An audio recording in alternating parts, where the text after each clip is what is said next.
Welcome to Skyline TV. Krishna జిల్లా మచిలీపట్నంలో జగనన్న కాలనీలపై మంత్రి కొల్లు రవీంద్ర దృష్టి సారించారు.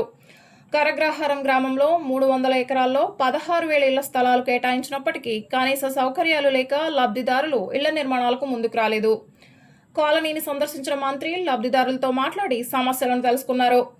రోడ్లు, తాగునీరు, వీధి దీపాలు లేవని వారు వాపోయారు. వసతులు కల్పిస్తామని హామీ ఇచ్చిన మంత్రి నిర్మాణాలు చేపట్టకపోతే స్థలాలు రద్దు చేస్తామని హెచ్చరించారు. గత ప్రభుత్వంపై విమర్శలు చేసిన మంత్రి త్వరలోనే అన్ని సౌకర్యాలు కల్పిస్తామని తెలిపారు. మున్సిపల్ కార్పొరేషన్కి సంబంధించి హౌసింగ్ స్కీమ్ కింద కరగ్రహారంలో ఏరియాని ఎంపిక చేయడం జరిగింది. కానీ బెనిఫిషియరీ ఐడెంటిఫికేషన్లో కానీ, ఇక్కడ ప్లాటింగ్లో కానీ, ఇక్కడ కనీసం మినిమం వసతులు కల్పించడంలో గత ప్రభుత్వం పూర్తిగా ఫెయిల్ అయింది. దాదాపు మనిషి లోతు డౌన్లో ఉన్నాయి.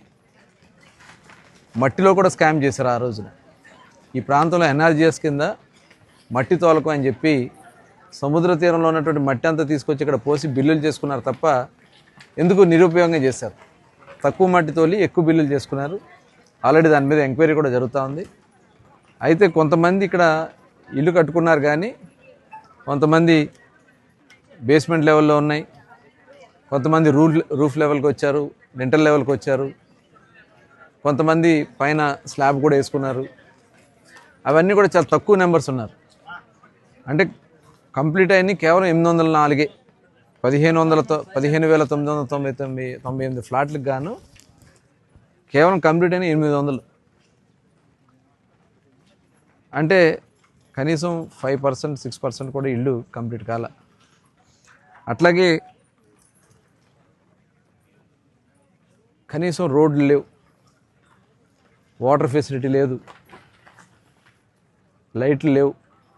ఇక్కడ కేవలం ఇప్పుడు మేము డి బ్లాక్ రావడం జరిగింది. ఈ డి బ్లాక్లో దగ్గర దగ్గర 927 ఫ్లాట్స్కి కేవలం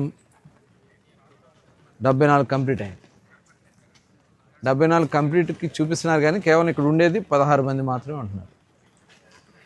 అంటే చాలా నిర్లక్ష్యం కాబడింది. ఖచ్చితంగా దీని మీద దృష్టి పెట్టడానికి ఇవాళ మొత్తం ఈ 13 బ్లాక్స్కి సంబంధించి ఒక డేటా తయారు చేసి చెప్పడం జరుగుతుంది. ఆ డేటా ప్రకారం ఏదైతే ఇవాళ గతం 1,80,000 మాత్రమే ఇచ్చారు, ఇప్పుడు కూటమి ప్రభుత్వం ఇచ్చాక గౌరవ ముఖ్యమంత్రి గారు ఎస్సీ బీసీలకి 50,000 అదనంగా ఇస్తున్నారు, ఎస్టీలకి 75,000 రూపాయలు అదనంగా ఇవ్వడం జరుగుతుంది. కాబట్టి ఏదైతే స్టార్ట్ అయినటువంటి 2,443 ఇళ్ళకి రేపు సెప్టెంబర్ లోపు కానీ వాళ్ళు ఇల్లు కంప్లీట్ చేసుకోగలిగితే ఈ అమౌంట్ అంతా కూడా 2,30,000, అలాగే 2,55,000 ఎస్టీలకి వాళ్ళు వినియోగించుకోవడానికి అవకాశం వస్తుంది. అలాగే ఇక్కడ రోడ్స్ కానీ, వాటర్ ఫెసిలిటీకి కానీ, లైటింగ్ కానీ అవన్నీ కూడా ఏర్పాటు చేయడానికి ఉన్నటువంటి ఫండ్స్ని, అవకాశం ఉన్న ఫండ్స్ని కూడా తీసుకుని అవన్నీ కూడా కంప్లీట్ చేయడానికి ఫేజ్ వైజ్గా తీసుకోవడం జరుగుతుంది. అయితే ఇప్పుడే ఇమ్యూనిటీ సెక్రటరీస్ అందరూ కూడా ఆదేశించాం. డివిజన్ల వారీగా ఎవరైతే దీంట్లో పట్టాలు కానీ హౌసింగ్లో ఎలిజిబిలిటీ వచ్చిన వాళ్ళందరినీ కూడా ఒకసారి కౌన్సిలింగ్ చేసుకుని ఇది 1 ఇయర్లో కంప్లీట్ చేయాలి. ఇదంతా కూడా 1 ఇయర్లో మొత్తం టోటల్ ఈ ప్రాంతం అంతా కూడా వాళ్ళకి కావాల్సినటువంటి ఫెసిలిటీస్ అన్నీ కూడా ఏర్పాటు చేసి 1 ఇయర్లో దీన్ని కంప్లీట్ చేయడానికి ఒక ప్రణాళిక మేము తయారు చేసుకోవడం జరుగుతుంది. అలాగే బెనిఫిషరీస్ అందరూ కూడా నేను విజ్ఞప్తి చేస్తున్నాం, మీరందరూ వచ్చి ఇక్కడ మీ సొంతింటి కళని నెరవేర్చుకోండి.